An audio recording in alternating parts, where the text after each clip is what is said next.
Estamos aguardando o pessoal para nossa live com o Dr. Cleuber Cristiano e vamos falar um pouco sobre essa questão do transtorno do espectro autista e o uso das práticas integrativas, mais especificamente a aromaterapia.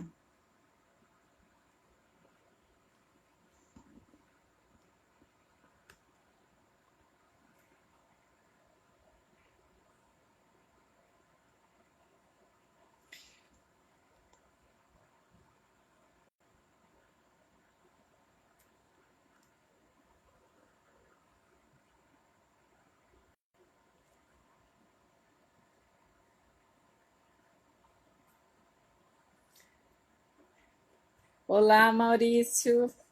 Beijo grande. Estamos aguardando só um minutinho para iniciar a nossa live. Saudade de você, menino.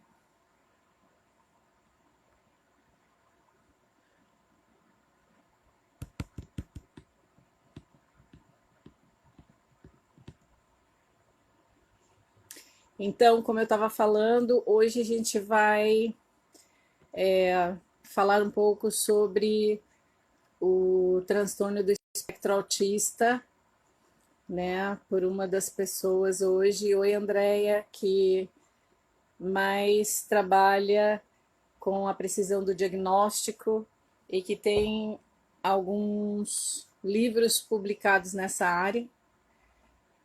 Então vai ser muito bom. Estamos aguardando pedir para entrar. Éder, pede para entrar.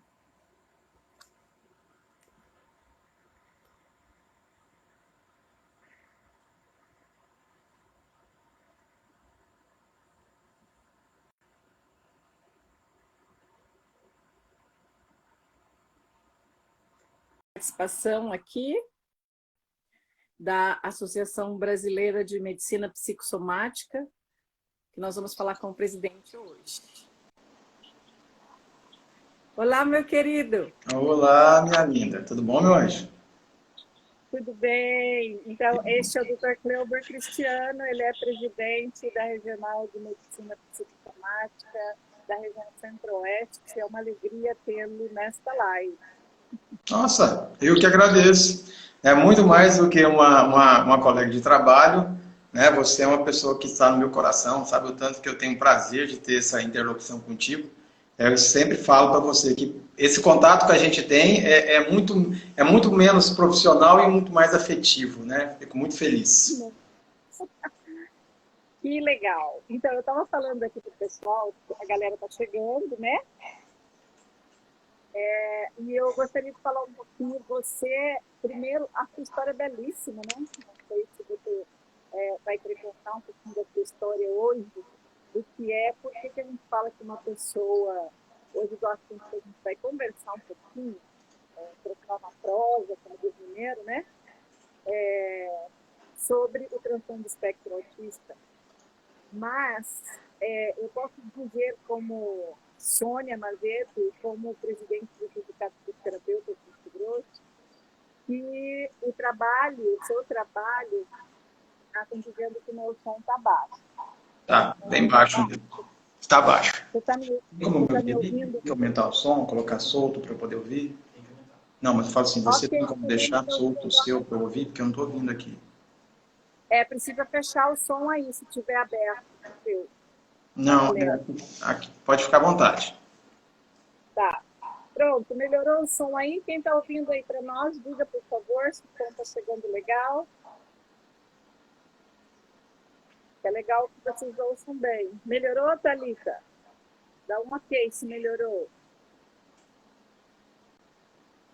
Não tem como colocar ali para eu ouvir? Melhorou. Tá, a Débora está dizendo que está dando para ouvir legal. Tudo bem, eu estou te ouvindo bem. Você está me ouvindo? Cristiano? Está um pouco baixo. Mas eu consigo detectar. Fica tranquila que aqui a gente vai conseguindo, né? De alguma forma a gente faz até mímicas para processar. Fica tranquila. Muito bem, então vamos lá. Vou procurar colocar mais diafragma aqui, tá? Para falar. Agora ficou ótimo. Agora é a Sônia que eu conheço. Agora sim. Fica à vontade. Energia. Então, primeiro dizer sobre essa questão, por exemplo, a gente sabe que isso é um índice, né, que até eu peguei de um dos seus trabalhos, que hoje eu vou me ater ao seu livro Um a Um, né, que pelo que eu vi lá, ele é distribuído pela Amazon e ele já está fora do país, né? Porque quando eu vi lá na propaganda, a linguinha daquele lá, não entendo nada. Já foi para Israel já está dando uma visitada para aquelas bandas de lá. Que coisa magnífica! Nós sabemos que temos aqui acesso na nossa Baixada Cuiabana de um profissional desta categoria que já está exportando trabalho, né, sobre esse assunto.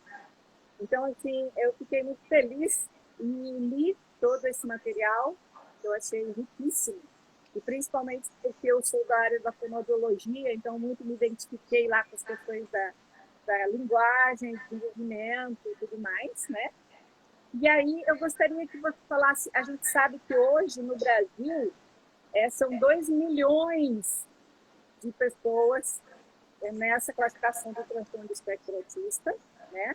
E eu achei muito interessante, e eu não sei se você tem como, de repente, se houve algum estudo, que eu sei que você é muito estudioso e antenado em tudo, como é que quando fala ali de 1 para cada 42 meninos, né, e 1 para cada 189 meninas, então a questão do TEA, ele é mais masculino?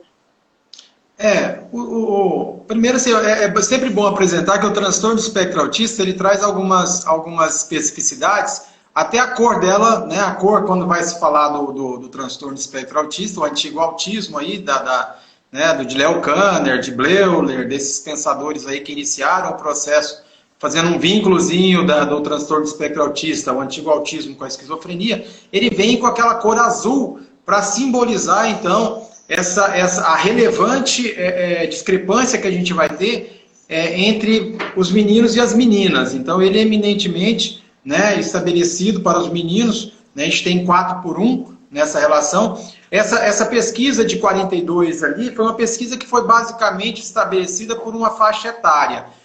Nós tivemos aí uma grande surpresa pela CDC dos Estados Unidos da América, agora em março desse ano, 2020, eles liberaram uma última pesquisa que eles fizeram, né, dentro da epidemiologia, da questão da incidência e prevalência do transtorno de espectro autista, e aí foi caracterizado que está de 54:1, né, dentro do nível que nós vamos estabelecer para 8 anos de idade. Continuamos na mesma linha ainda com a eminência para o gênero masculino, nessa pesquisa que foi feita aí em 2016, mas publicada, né, essa revista agora em março desse ano, mas continua também, né, o alinhamento de que as meninas são em menor número, porém as dificuldades intelectuais, ou seja, cognitivas, elas são mais incidentes no gênero feminino do que no masculino. Mas a base mesmo que a gente estabelece até para fazer a publicidade no transtorno de espectro autista é a cor azul, é o símbolo que nós colocamos como se fosse ali o quebra-cabeça, pela complexidade que nós temos no transtorno de espectro autista, pela forma que a gente vê da multiplicidade das alterações sensoriais que a gente tem, né? Então, eu sempre digo que o transtorno de espectro autista, ele, por ser um efeito guarda-chuva, ele concebe praticamente todos os sinais e sintomas. Ele é muito, eu falo que ele não é egoísta, ele não quer, né, ele é aberto, ele é descentralizado, porque ele consegue, dentro do transtorno de neurodesenvolvimento, ter sinais e sintomas do TDAH, sinais e sintomas da hiperatividade, sinais e sintomas do TOD, do TEI, né? Tem aí ainda uma perspectiva relativa aí à depressão, como sintomas negativos, né? Sintomas embotados, empobrecidos da afetividade. Então, tudo isso está no transtorno de espectro autista. É muito rico e a complexidade é muito grande, e esse quebra-cabeça, ele sinaliza bem isso, né? A necessidade de você ter um cuidado eminente, porque a pecinha ela tem que se encaixar, porque existe uma especificidade. Você não vai encontrar uma criança ou um adulto que esteja no transtorno do espectro autista do mesmo jeito. Então você tem dois irmãos que estão dentro da mesma linha, pode ter um grau leve, o outro grau moderado, o outro grau severo, ou os dois sendo graus leves, mas são específicos, né? É uma riqueza de sinais e sintomas muito grande. E por isso a importância de esse diagnóstico individual, né, muito particular, de se ter elementos para poder trabalhar de forma diferente um e outro dentro das suas necessidades, né? Com certeza. E aí o importante nessa questão do diagnóstico, eu sempre falo que o acompanhamento ele acaba sendo mais importante do que o diagnóstico. Né? Uma criança com transtorno, no transtorno do espectro autista, ela vai continuar sendo uma criança no transtorno do espectro autista a vida inteira. Né? A questão é a qualidade de vida que você vai ofertar para essa criança e automaticamente estender essa família é que faz a diferença. Né? O que a gente tem que pensar é que essa criança, ela muito mais do que ser aceita, ela tem de ser compreendida nesse processo.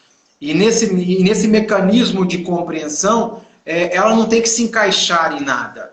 Nós que temos que nos encaixar. Nós, as pessoas que não têm transtorno de espectro autista, é que têm de se encaixar nesse universo da criança que tem transtorno de espectro autista. Não é inventar um mundo para ela. É você respeitar o mundo dela e se aliar ao mundo dela. Eu acho que essa é a parte mais importante, né? É quando você percebe a reciprocidade e o respeito que a gente tem que ter com essas crianças. E tem lei, né, minha amiga Sônia Mazito, que estabelece isso, né? A 12764 de 2012, o decreto 8368 de 2014, eles estão aí para quê? Eles estão aí para assegurar, né, todos os direitos da criança em transtorno de espectro autista, sendo uma criança com deficiência. Isso é fato. Mas essa deficiência, ela tem que ser o quê? Ela tem que ser complementada, ou seja, ela deve ser também contemplada pelas políticas públicas, né, que não podem só incluir, devem incluir e promover essas crianças. Com certeza. E hoje, você acredita, porque o que eu vejo hoje há muita discussão, muita busca, e tentando se estabelecer caminhos e possibilidades para essas crianças, né? A gente sabe que hoje essas crianças estão nas escolas, convivendo com outras crianças. Às vezes, o que eu percebo é que existe uma falta de conhecimento, uma ignorância mesmo sobre o que é essa realidade dentro desse transtorno de espectro autista. É como você falou, eles são muito únicos. E às vezes por essa ignorância, que a princípio vem sim de uma mãe que teve uma criança que ela nunca foi estudar sobre isso, que ela não sabe o que é. E aí eu penso que talvez mesmo a gente que estuda sobre isso, talvez nunca vai ter uma compreensão de fato concreto e real, como alguém que tenha esse aspecto, que viva de alguma forma essa característica, e que daí possa dizer realmente o que é esse sentido. Eu me lembro de uma prova que nós fizemos em uma das aulas, aí na regional, né, dizendo das formações que nós fazemos aí, que você contou uma história que você disse, olha, às vezes faziam algumas coisas comigo que nem eu entendia por quê, porque na minha compreensão e no meu mundo, eu dizia assim, ué, mas por que está acontecendo isso? Porque a sua compreensão era uma compreensão diferente. Você lembra disso? Lembro sim. Essa questão do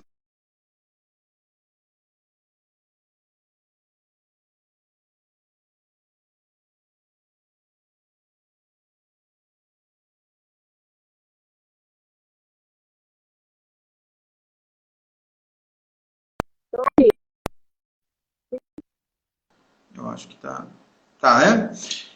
É bem complexa porque a gente tem que trabalhar com o diagnóstico pelo DSM-5, né, que é o Manual de Diagnóstico de Saúde Mental, Transtornos Mentais. Até os 2 anos de idade seria a data, né, o ano, ou seja, a idade mais significativa para a gente diagnosticar essas crianças. Ao mesmo tempo, a gente sabe que esse diagnóstico ele tem que ser minimamente estudado e acompanhado durante 6 meses. Mas é muito cedo, né? É um transtorno muito novo. de se trabalhar, por mais que a gente tenha lá o autismo sendo analisado, né, aí anteriormente, estabelecendo aí desde 1902, trabalhando aí em 1911, depois 43, 44 com Asperger, mas as mães não estão preparadas, ou não estavam, principalmente na minha época, né, não estava preparada. Agora eu consigo ver se as mães estão tendo um cuidado de tentar entender o processo, de até aderir a isso de uma forma muito generosa, sabe? Se comprometendo, né, com tudo isso. E é importante você sinalizar uma coisa, até para deixar as mães mais tranquilas, né? Respirar um pouco mais aliviada. A criança com transtorno, no transtorno do espectro autista, ela tem uma especificidade muito grande nas relações de reciprocidade, de reconhecimento, muito diferente nas questões dos vínculos, né? Então, esse sofrimento que às vezes a mãe sente, está bem visceral no transtorno de espectro autista severo, que é aquele mais explícito, que tem sintomas muito característicos, alguns não se locomovem, alguns não falam, alguns têm uma série de comportamentos que as pessoas falam que são agressivos. Eu discordo desse termo totalmente, né? Eu acho que essa questão de agressividade está muito mais vinculada à violência. É a forma dela se articular, né, com o universo que ela tem. Então é um comportamento que ele é diferente. Nós temos de aprender como lidar com esse comportamento. Nós temos que aprender ainda a estabelecer quais são os mecanismos, né, que a gente pode utilizar de intervenção. Pode ser aí, por exemplo, uma análise de comportamento aplicada, um PECS, pode ser a terapia mesmo que pode entrar, as terapias, né, que são diversas. Né, mas, para deixar bem claro, o que a gente está tentando dizer é que a forma de uma criança ou de um adulto que esteja no transtorno do espectro autista como espectro, de ver o mundo é muito diferente, né, minha amiga Sônia? Então, às vezes a pessoa acha que nós está no sofrimento e tal, você não é tanto assim. Porque a forma dela se enxergar, dela enxergar o próximo, de enxergar o universo ao qual ela pertence, é bem diferente, né? Eu realmente tinha isso. Às vezes eu falava assim, meu Deus, mas onde que está, em que momento, né? Eu tentava muito mais me preocupar em entender o que está acontecendo comigo. No meu primeiro momento, eu tive até os 11 anos de idade epilepsia, então tomava remédio muito forte, remédio bastante, a terapia medicamentosa era muito forte, né? De alguma forma me podava de ver algumas questões, mas posteriormente a gente vai, né, depois que a terapia medicamentosa deu espaço, né, para uma terapia um pouco mais humana, mais subjetiva, né, mais interacional, mais possível de ter uma realidade, né, articulada, isso me propiciou também ver outras coisas de outra forma. Só que são formas diferentes também, né? Você mesmo fala, né? Fala assim, olha, eu estou aprendendo a lidar com o meu amigo, né? Eu estou aprendendo a ver, porque é muito diferente, é um universo muito diferente. A forma da gente ver é diferente, a forma da gente falar é diferente, a forma da gente acordar é diferente, a forma da gente se articular, a forma da gente amar é diferente, mas não quer dizer que a gente não esteja amando, mas é a nossa forma de amar. É diferente, né? Mas sabe que eu gosto muito das expressões dessa realidade. Agora vamos falar um pouquinho. Eu sei que você já fez, eu sei também que tem um artigo novinho saindo daqui um pouco do forno, daqui umas 2, 3 semanas, sobre a questão que é a área que a gente mais atua e mais ajuda e indica nesse processo de transtorno do espectro autista, que é a aromaterapia, que é o uso dos óleos essenciais. Então, você sabe que a gente trabalha praticamente indicando e usando, né? E eu sei que você tem, já teve experiência, já publicou, né? Quem tiver interesse até vá buscar sobre os livros do Dr. Cleuber Cristiano, vocês vão ver, vale a pena, são materiais riquíssimos, inclusive esse 1 a 1, muito esclarecedor. E como é que você vê isso? Você, de fato, porque quando nós, terapeutas, falamos, olha, isso dá um resultado legal, olha, isso já tem comprovação, é diferente de você que é um doutor na área e que diga, olha, não, eu publiquei, se você publicou é porque você teve resultados concretos aí, né? O que é que você vê? Como você vê isso? Qual é a sua posição hoje nesse processo de utilização das práticas integrativas, de ideia, e mais direcionado à aromaterapia, que é o uso dos óleos essenciais? Então, a questão do transtorno espectro autista, nós temos aí as alterações sensoriais. A gente pode dizer que nós temos uma terapia receptiva sensorial, né, que a gente chama de receptiva sensorial, que trabalha aí algumas bases de hiporreatividade, hiperreatividade, né, a própria busca sensorial, né, alguns elementos que são muito específicos, que de alguma forma também aumentam ou diminuem a sensibilidade das crianças. Sendo elas, então, quando eu falo criança, eu falo dentro de um âmbito geral. Né? E dentro dessas especificidades, a aromaterapia é uma das terapias que mais tem uma certa credibilidade como terapia alternativa, como prática integrativa complementar, porque, primeiramente, pela própria forma da gente estabelecer o contato dessa criança com esse universo olfativo, né? É muito importante perceber que existe uma estruturas da olfação que são estruturas muito específicas, né? Até pedir licença para falar um pouquinho tecnicamente sobre isso, mas tem as cavidades nasais, tem a mucosa do epitélio olfativo, tem aí os nervos olfativos, aí tem os cílios olfativos, os bulbos olfativos, tem aí o sistema límbico cerebral. Tudo isso concorre para a gente conseguir estabelecer um contato muito mais específico com a linha mais importante, que são as emoções, os sentimentos. A gente sabe muito bem que quando a gente percebe essa relação dos sentimentos, e principalmente na questão do sistema límbico, nós estamos ligados e atrelados a 3 elementos muito importantes, né, que é o sexo, a sede, e aí quando vai estabelecer isso, é a própria perspectiva da fome. Então, toda a sobrevivência humana está relacionada a esse sistema límbico, né, que vai fazer, então, nessa atuação, funciona como um elemento que vai estabelecer toda a regulação do que é sensorial, do que é motor.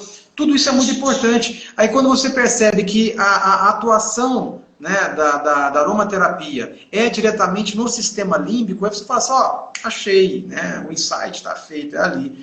E eu tive muita sorte por começar as minhas publicações na aromaterapia, né? Eu, assim, muito humildemente, eu comecei a fazer uma pesquisa com transtorno, nem era com transtorno de espectro autista, mas era com transtornos de déficit de atenção, né, com hiperatividade, impulsividade e desatenção, TDAH, né, e aí uma das propostas que eu tinha é fazer uma articulação psicopedagógica, mas também com uma atuação entre cromoterapia, aromaterapia e a musicoterapia, fazendo uma articulação. A musicoterapia não deu tempo, porque a criança com 10 anos de idade, nunca tinha lido, e de repente em 3 sessões começou a ler, foi alfabetizada com a aromaterapia e a cromoterapia. Então não deu nem tempo de eu começar com a musicoterapia. Tamanha foi a efetividade da aromaterapia, principalmente, né, articulada aí, claro, com toda a entrevista inicial, com toda a proposta que a gente tinha. E daí nasceu a publicação, né, que foi a neuroaromaterapia, né? E dessa publicação, eu não sei, a gente publica para o mundo, né? A gente não publica para a gente. E alguém no mundo leu e se interessou e falou, vamos publicar isso aí, que isso aí, como se diz, né, minha amiga, dá rock. E aí foi onde eu peguei e aceitei a publicação. Foi o primeiro livro, que é o livro Métodos e Técnicas, né, de Constituição da Estrutura Quaternária, e que tem ali no encarte final, né, a pesquisa de neuroaromaterapia com essa criança, né, nós temos o TCLE, né, que é o termo de consentimento livre esclarecido, e tivemos aí muito mais importante do que a pesquisa e o livro publicado foi a criança começar no seu processo de aquisição de leitura escrita, claro. O resultado, né? O resultado. Claro. E aí ficamos muito felizes, porque de alguma forma fazer a diferença na vida de alguém é muito mais importante do que qualquer outra coisa, qualquer outro mérito, né? Nós dois estamos nessa lida porque a gente é apaixonado por fazer diferença, né? E no transtorno de espectro autista é mais ainda, no meu caso, pela questão pessoal mesmo, né? Na forma como eu vejo, na forma como eu sinto, na forma como eu vejo que as pessoas tratam. Você sabe que eu sou muito bravo quando fala em transtorno de espectro autista misturado com autismo. Falou em autismo, eu já arrepio um pouco ali, porque eu já sei muito bem o que isso caracteriza. Quando eu falo criança autista, eu tiro ela da possibilidade, eu atiro da possibilidade de ser contemplada pelas políticas públicas na 12764 e da 8368, porque o que é importante, minha amiga, a gente saber que se essa criança tem direito, a nossa função é, de alguma forma, assegurar esses direitos garantidos para essas crianças. E uma dessas formas é uma terapia que consiga realmente contribuir para uma qualidade de vida efetiva para essa criança, para essa família, e que se estenda para a sociedade. Eu tenho assistido, eu fui a última vez assistir uma escola, muito boa, uma escola muito boa, vez de atendimento, e tinha recém-chegado um aluno que está no transtorno do espectro autista, né? Porque o transtorno do espectro autista não tinha falado, mas é um transtorno de neurodesenvolvimento, que nesse caso o espectro é porque é uma sombra que acompanha, e essa sombra tem um efeito guarda-chuva, né? Que vai do F84 da CID, né, até o F84.9, a gente vai mudar para a CID 11 a partir de 2022, mas o Brasil ainda está na CID 10, né? No caso do nosso DSM-5, né, a gente tem uma outra perspectiva, é 299.00, mas é interessante dizer que essas crianças, elas têm sim uma terapia medicamentosa, mas a terapia complementar, as práticas integrativas complementares, elas têm um papel fundamental para ampliar os horizontes de expectativas dessa criança e dessa família. Onde você propõe para a família um universo diferente, um pouco mais possível de existência fraterna, articulada, e que ela consegue se enxergar melhor. Eu sempre falo assim, as práticas integrativas complementares é um caminho que a gente trilha para a gente ter um autoconhecimento, para a gente fazer uma autoavaliação, se relacionar com o próximo, né? Ter o gosto de estar vivendo aqui juntamente com as pessoas que fazem parte da nossa realidade, porque não é fácil você conversar com a mãe que tem uma criança no transtorno do espectro autista, é grave, no grau 3, é muito complicado. Né? A gente sabe disso, a dificuldade que é. Quando você apresenta, né, um sistema, uma terapia que, de alguma forma, impacta no sistema límbico cerebral, e essa criança, ela vai de alguma forma, conseguir produzir, né, neurotransmissores, e nesse caso a serotonina, que vai dar uma sensação de prazer, de alívio, de bem-estar, de relaxamento. E ao mesmo tempo, vamos falar da lavanda, olha eu já falando da lavanda, nem expliquei, mas estou falando da lavanda, né? Falando da lavanda. Você fala da lavanda e propõe isso, ou ao mesmo tempo você apresenta aí o alecrim, que vai fazer o quê? Que vai trazer uma sensação também, mas vai liberar noradrenalina, vai fazer com que essa criança tenha uma atividade, energia no organismo, vai conseguir mais alegria, mais vigor. Quer dizer, é muito importante, né? É fundamental que propusemos, então, a essa sociedade, meios e alternativas que corroborem uma articulação possível entre a terapia medicamentosa, quando for necessária, e se for necessária, né, porque se for necessário a gente tem que administrar sim, mas que possibilite outras formas de trabalhar com essa criança, essa família, no cotidiano, no dia a dia. Porque não adianta medicar a criança, porque teria que medicar a criança, a mãe, a avó, o tio e a sociedade inteira.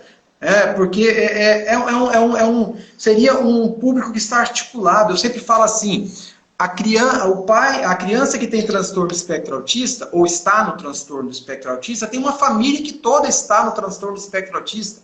Né? Não é uma criança só isolada. Sente a mãe, sente o pai, sente os irmãos, todo mundo. Os vizinhos também, se forem solidários. Né?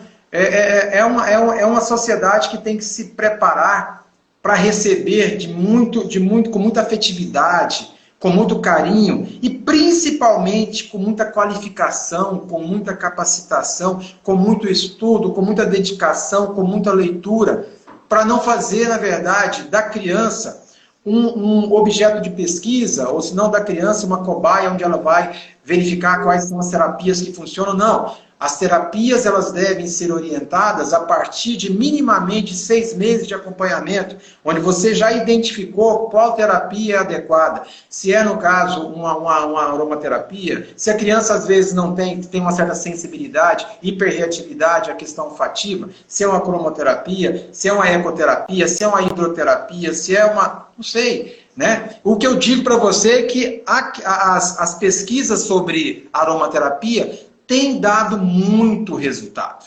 né? E isso é que a gente está promovendo. Não a comercialização do produto, mas dizer que realmente funciona. E se funciona, a gente tem que publicizar, né? De uma forma cuidadosa, de uma forma responsável, mas é uma possibilidade. Chega ali e faz resultado. Se faz resultado, eu costumo falar, a gente está para resolver problema, e não para criar problema. Se a terapia, a aromaterapia, funciona, percebeu que é ali que está a possibilidade, utilize-a com responsabilidade. E você, nessas experiências que você fez, não sei se você deseja ou não, mas assim, a gente quando faz pesquisas, a gente se baseia num produto X, que é o produto que a gente pesquisou, né? Pesquisa são feitas. Então, essa sua experiência que você fez com a publicação que você fez, foi com qual óleo? Foi óleo de ingestão? Foi óleo de uso tópico? Que óleo foi? Não, de ingestão não foi óleo tópico.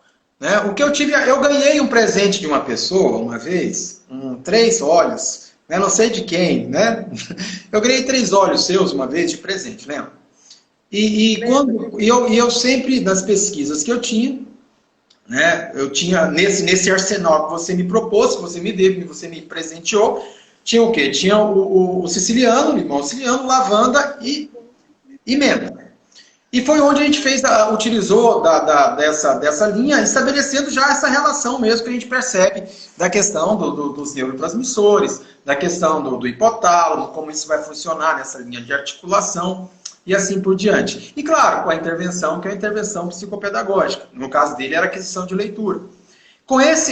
A partir dessa atuação, né, com a questão do óleo tópico, do óleo terapêutico tópico, nós estamos utilizando de várias formas. Nós estamos utilizando a partir do que... Existe uma forma que eu gosto muito, né, que quando você utiliza o óleo e dá numa toalha, ou dá para a criança poder, de alguma forma, utilizar, né, para acostumar-se, para se familiarizar com esse impacto, porque é um impacto, ela nunca teve o impacto de ter.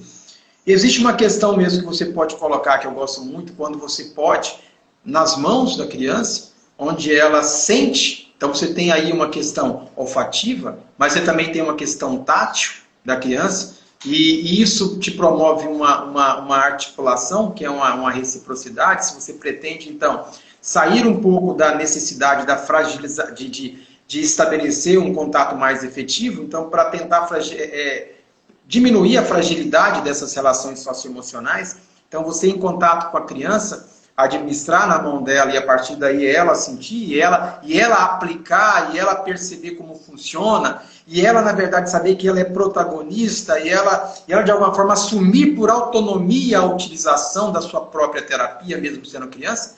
Então, a partir disso aí, explicando para ela, vendo como funciona, não vai fazer fricção porque é volátil, aí você vai perder todas as moléculas, explicando para ela, porque às vezes a gente pensa que a criança ela não entende, né? Que você tem que colocar na mão e falar assim, agora você faz. Não, a melhor parte é você, junto com ela, ter uma terapia, né? Você fazer a terapia, que é uma terapia conjunta, ela te ajuda e você ajuda.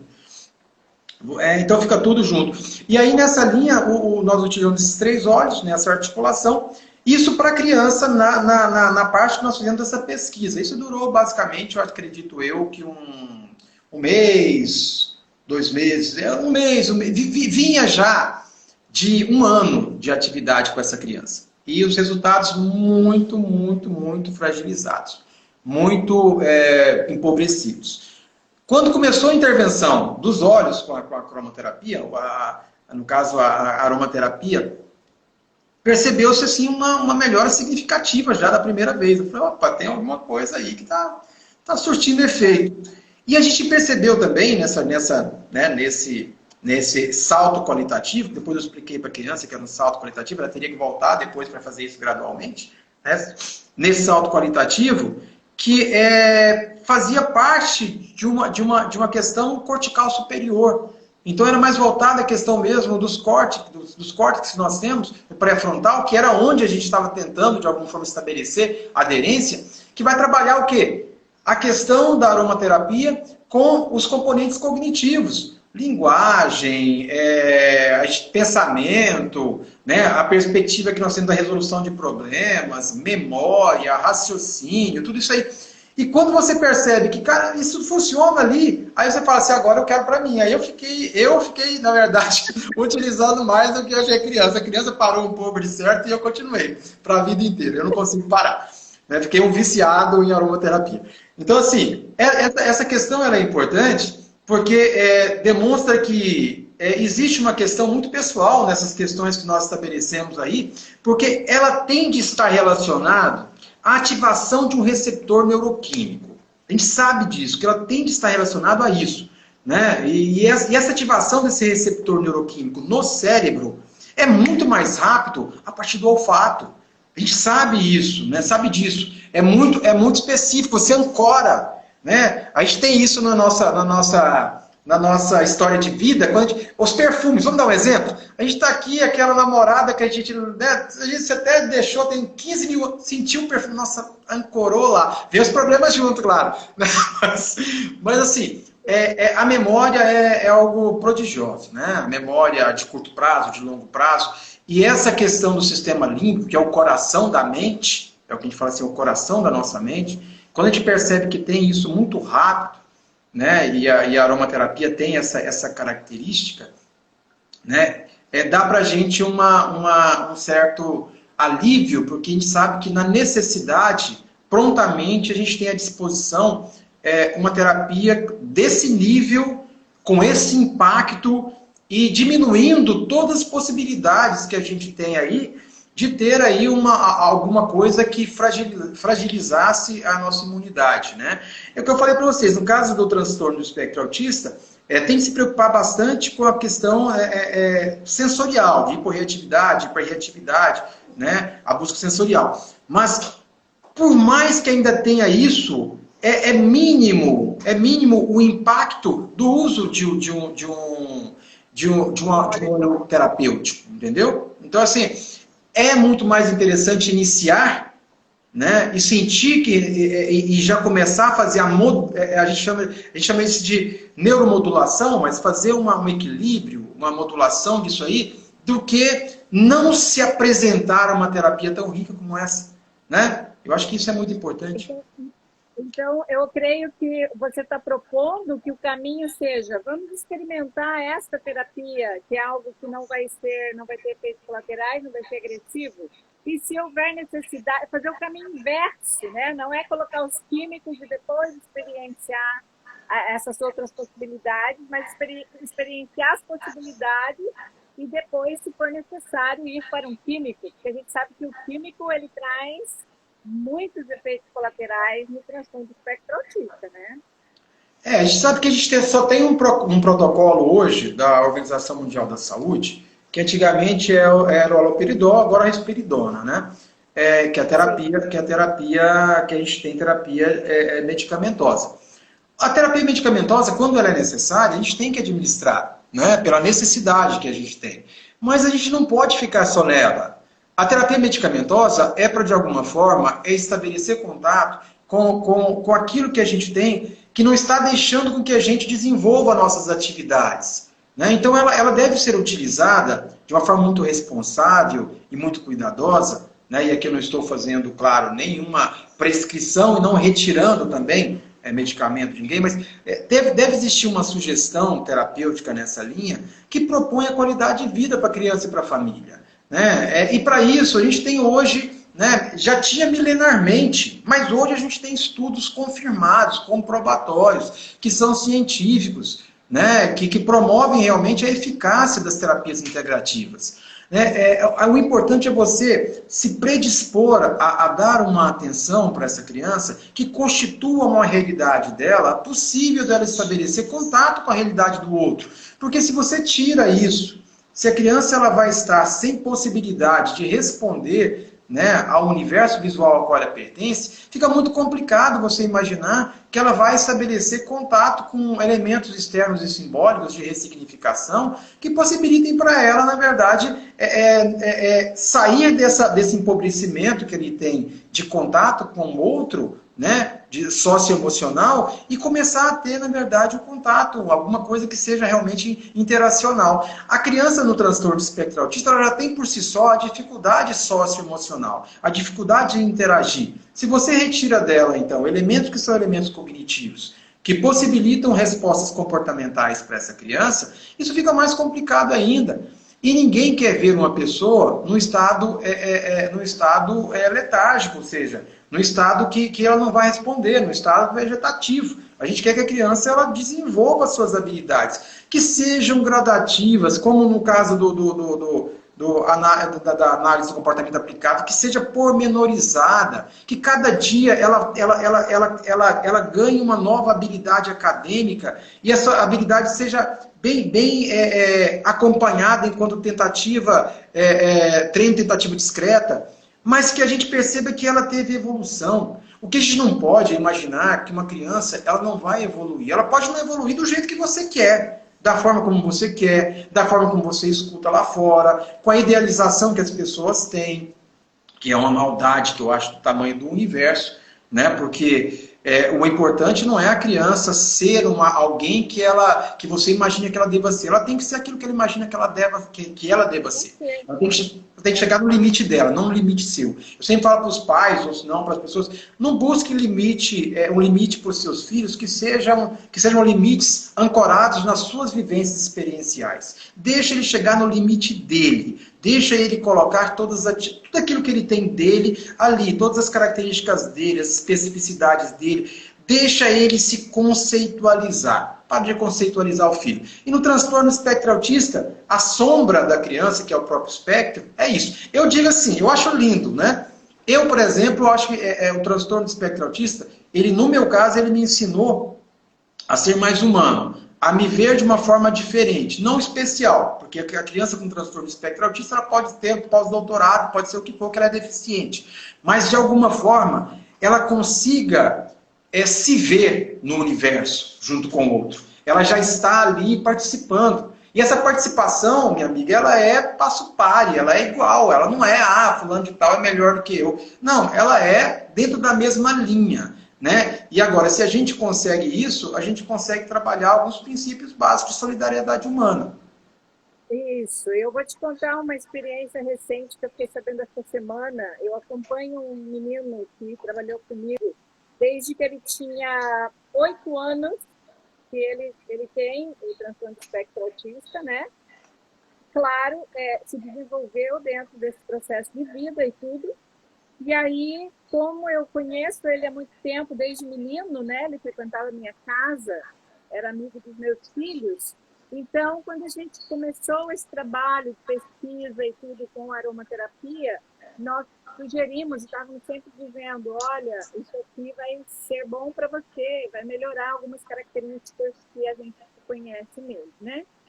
E aí, ele nunca deu certo e tal, e aí nós mandamos... a mãe dele deu de presente, nós mandamos a ele, e eu recebi essa semana um depoimento que ele disse que ele está conhecendo um outro momento da vida dele por conta do uso desses óleos essenciais. Olha que coisa maravilhosa, uma coisa tão simples, mas que para ele fez toda a diferença no contexto dele, de qualidade de sono, de qualidade de estar feliz, ele fala assim, parece que a minha mente está se comportando de uma maneira diferente. Olha que coisa mais linda isso, né? E aí eu fico assim, pensando, poxa vida, quando eu vejo essas mães, às vezes, desesperadas por alguma solução, e eu fico pensando, existe algumas soluções simples que podem ser implantadas, mas talvez o que falta é se conhecer mais sobre é divulgar mais sobre isso, né, para essa possibilidade. Introduzir isso nos locais onde essas crianças estão sendo atendidas, porque senão nunca se vai ter essa ampliação de percepção. E sem deixar, e uma coisa que é muito importante, é inquestionável que as pessoas não tenham tido contatos olfativos ou algumas terapias olfativas no decorrer da vida, entendeu? É só elas voltarem no tempo ou pensarem no ontem, no anteontem e assim por diante, para perceber que com a criança não vai ser diferente, né? Que isso vai ativar a memória, que isso vai possibilitar uma questão mais relacional com as experiências que ela teve, né? Se ela tem qualidade de sono, a gente não precisa nem falar nada. Qualidade de sono, sem sono, a gente não consegue, na verdade, nós temos aí o hormônio do crescimento estabelecido a partir disso, né? Não tem como a gente...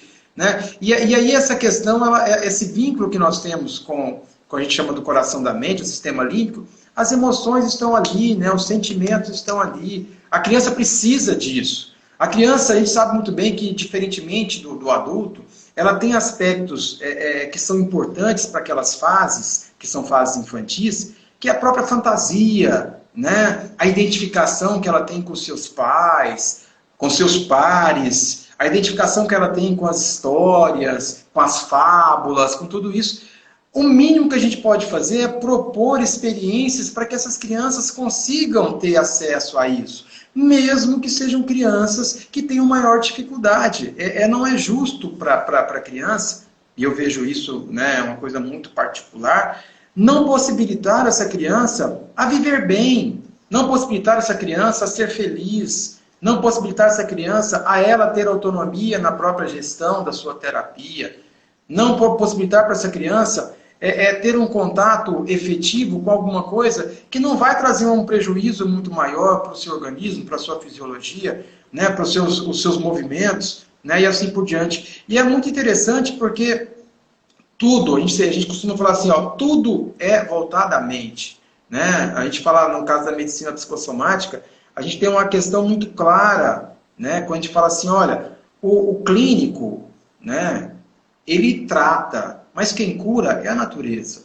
A gente não pode confundir as coisas, não pode substituir, né? Não pode falar assim, o clínico está curando e a natureza. Não. Quem cura é a natureza. E quem trata é o clínico. E quando a gente fala assim, quem trata é o clínico, nossa, nós temos aí terapias fantásticas. Eu ainda pretendo ainda até o final da minha vida, apesar que eu já estou meio velhinho já, mas assim, utilizar-se ainda muito mais essas terapias. Tem terapias que são fantásticas, ainda nem experimentei, mas assim, a gente vai gradativamente, né? Como se diz, a gente está na curva da goiabeira, né, amiga? Eu não, você não. Eu estou, você não. Mas assim, os conhecimentos que a gente tem, as pesquisas, e eu posso dizer sem medo, que tem aí o quê? Tem aí mais de 15 anos de pesquisa em transtorno do espectro autista, né? E são pesquisas diárias, porque com convivência tem 46 anos, né? Nesse caso, é importante a gente perceber que as respostas, elas dependem muito das relações que a gente tem com o universo que a gente está vivendo. Então, não adianta também um pai ou uma mãe utilizar de uma terapia sem acreditar na terapia, né? Se ela utilizar uma terapia de uma forma desordenada, de uma forma incrédula, de uma forma será que vai, né? Quase sempre esse será vai ocultar, porque a gente tem essa mania de bipolaridade, né? Quase sempre isso vai, de alguma forma, tirar a lente que ela poderia perceber quais são as evoluções, eu não falo nenhuma evolução, quais são as evoluções dessa criança. E eu tenho tido muita sorte, né? Eu falo assim, por quê? Porque são tantas, a gente vê tantos sinais que vão em sintomas que são superados por essas crianças. Eu falo assim, para de pensar em diagnosticar e pensa em acompanhar. E você vai ter uma grata surpresa, porque quando você preocupa menos com um diagnóstico psicopatológico ou psiquiátrico, mas é necessário quando você precisa alcançar a lei, é claro. Mas quando você pensa assim, olha, eu tenho 6 meses para acompanhar essa criança com qualidade, com respeito, com interatividade, com reciprocidade, e mais do que tudo isso, generosidade. Né? Se você tem generosidade com essa criança, você vai ter assim um ganho muito grande quanto clínico, você aprende muito. Né? Cada dia que você tem contato com uma criança dessa é uma forma diferente de ver, porque eles são extremamente afetivos. Né? Eu tenho tido uma sorte muito grande em tê-los aqui, desde do leve para o moderado, para o severo, que a gente tem isso muito nas unidades escolares, eu trabalho nas unidades escolares, né? Então a gente tem isso, mas mesmo assim a gente consegue perceber o quanto eles querem estar junto com a gente. Você acredita que pode ser um sonho do futuro a aromaterapia estar nas escolas para ajudar as crianças? Olha, eu espero que não seja sonho, e eu espero que não seja futuro também. Eu vejo assim, as unidades hoje, elas já trabalham com as práticas integrativas complementares, de uma forma um pouco mais, vamos colocar assim, humilde, porque a gente está num momento e num movimento de organização, de reorganização. O transtorno do espectro autista é muito novo no Brasil, os estudos são muito recentes, nós não temos pesquisas que são pesquisas muito contundentes, né? A gente está começando agora a primeira organização para a gente ter um censo, né? A gente sabe que a gente tem aí, vamos pensar aí nos 2 milhões, mas a gente está falando isso baseado nos Estados Unidos, não é no estado do Brasil, não é baseado no Brasil. A gente não tem como a gente coloca a questão do 1% da população, e aí com base nesse 1% dos Estados Unidos a gente puxa para o Brasil, porque a gente tem carência então de publicações nessa área.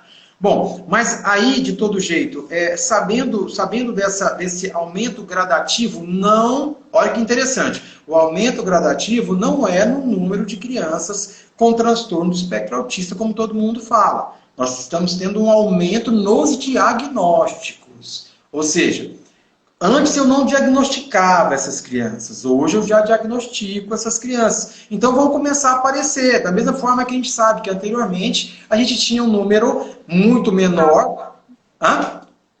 Já estavam lá, só que não era diagnosticado. Vamos pensar no TDAH. TDAH antigamente era aquela história, né? Transtorno de déficit de atenção, com hiperatividade e possibilidade de desatenção.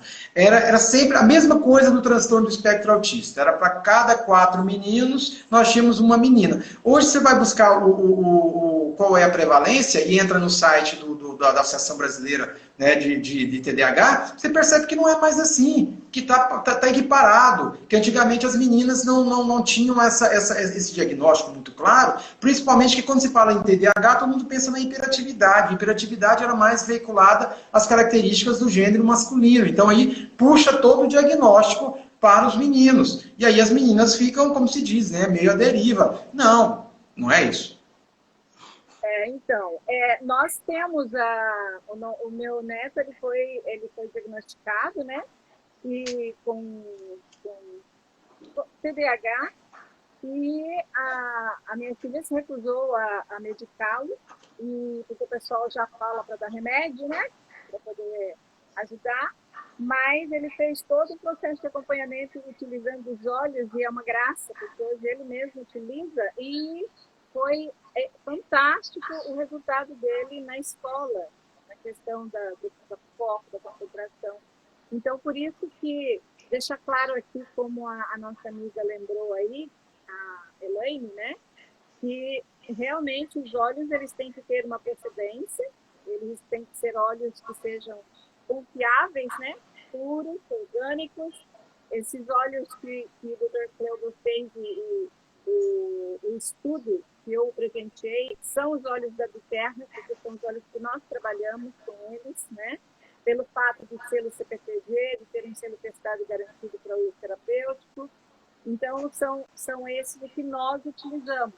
Então, é importante, porque às vezes também acontece da gente falar ou ouvirem a gente conversando sobre, e aí vai lá na farmácia e compra um óleozinho de lavanda lá, e de repente é um óleo que não tem toda a concentração e toda a confiabilidade, e aí não dá resultado.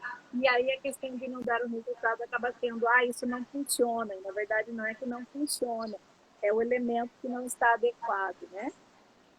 E aí eu sei... Sim. Porque são moléculas, né? E essas moléculas são voláteis. Então, e parte delas, posteriormente, vai para o mundo exterior. Então, se você tem aí óleos que não são óleos que tem uma concentração, que seja uma concentração, né, necessária, é claro que o nível de resposta da criança vai ser muito inferior do que você pretende. E aí o importante é você pensar que a terapia integrativa complementar, por mais que a gente saiba que ela é uma prática integrativa milenarmente instituída, não deixa de ser uma terapia complementar. Então ela tem efeito. Então, e se busca efeito, né? E essa questão ela é importante. O cuidado que você tem com a utilização de tudo aquilo que você está administrando, principalmente pensando que é uma criança, né? E principalmente sabendo que está ligado à memória. E outra questão importante é que você pretende resolver problemas, vocês têm que ter soluções. E as soluções não é que a criança, que a gente sabe que o prognóstico da criança no transtorno do espectro autista é a linguagem. Quer dizer que isso dá possibilidade de nós estabelecermos um prognóstico dessa criança, até onde ela pode ir. Não quer dizer que a criança que não fale, ou seja, não verbal, ela não tem para onde ir. Pelo contrário, tem do mesmo jeito. Por isso que ela é não verbal. Mas o que a gente fala é que existe uma diferença entre a linguagem que a gente fala receptiva, expressiva, não verbal e a verbal. E nesse caso, os óleos terapêuticos ele tem uma função muito bacana, que é aquela que você disse quando você falou do seu neto. Ele é um terapeuta de si, eu acho isso fantástico. Eu acho essa autonomia que a criança tem de ter uma bolsinha e levar o seu óleo terapêutico e saber como manusear, eu acho que é uma autonomia quase identitária, você está entendendo? Você vai para onde você vai. Não é lindo isso? Isso é lindo de se ver. Né? E aí, claro, se é o coração da mente, esse cuidado que eu falo, desculpe eu falar a metáfora novamente, coração da mente, é porque coração, imagine, é aquilo que faz, né, bombear todo o sangue nosso, né? E mente, é aquilo que de alguma forma nós temos preservadas todas as nossas memórias. Tudo aquilo de bom, tudo aquilo, quer dizer, se é o coração da mente do sistema límbico, tem que tratar bem. Não é verdade? E tratando bem tem que ser com óleo de qualidade, né? Bom, então aqui estamos nós dois que usamos também a aromaterapia, né? Como você diz, já não vivo mais sem ela, eu também não, já é cotidiano. O nosso tempo está quase encerrando já, nós temos 4 minutos. E eu não quero terminar justo com você, viu como passou rápido? Oh, rapidão. Eu falo que as lives são conversa de janela. Eu falo da minha janela e você da sua. Legal, né? Eu acho que é um momento que pode ser um momento muito específico da pandemia, mas ele deixa a gente também mais próximo pela tecnologia, né? Você consegue acessar mais gente e mandar um recado humilde, né? Um recado que não é um recado para poder trabalhar o lado A ou B, bipolarizar a coisa. Mas a gente consegue contribuir, né? Aonde a gente puder contribuir, né, minha amiga? A gente sabe que é uma coisa que eu sempre falo, né? A gente está aqui nesse universo para fazer com que as batalhas dos nossos colegas sejam a menos intensas possíveis. E a gente só consegue fazer isso por meio da generosidade, né? E se você tem um conhecimento e funciona, acho que a única coisa que a gente pode fazer de bom é publicizar isso aí, né? Isso.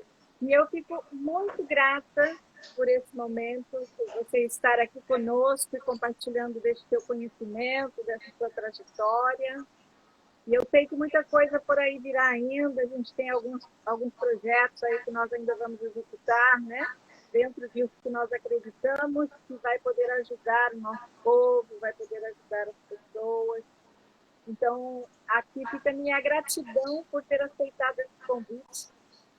Você sabe que como é que eu sou, né? Você me conhece. Você sabe que se eu tenho uma certa... É questão de tempo mesmo, mas você, quando convida, é um convite que eu não posso, é inegável, né? Primeiro, pela questão de vida, né? Porque eu sei que você está nessa luta como eu para tentar contribuir, não é para deixar seu nome numa placa, é para você contribuir para que as pessoas consigam, na verdade, ter uma vida muito mais próxima da realidade que você acredita que seja para os seres humanos, porque você é um ser humano muito, muito bom, muito humano mesmo, né? Tem sua característica subjetiva. E outra, porque a gente tem uma responsabilidade social. A Associação Brasileira de Medicina Psicossomática, ela tem um trabalho sociais, né, de consultas sociais com a criança com transtorno do espectro autista, para tentar, de alguma forma, contribuir ao máximo. Né? E um dos nossos protocolos, e se não for o principal, é um dos principais, é da aromaterapia, né? Da aromaterapia. Nasceu nas nossas discussões, o Sinter, junto com a gente, nasceu com a proposta dos óleos terapêuticos, que você me presenteou, né? E eu falei, vamos lá, vamos utilizar um presente bom desse e vamos fazer pesquisa dele, vamos para a ciência, porque eu acho que o bacana é isso, é você propor modificações nos universos que a gente tem. E o interessante é que, só para poder sinalizar, eu acho importante, os diversos cheiros, sejam quaisquer que sejam, né, eles atuam, seja da violeta, seja vamos pensar, da lavanda,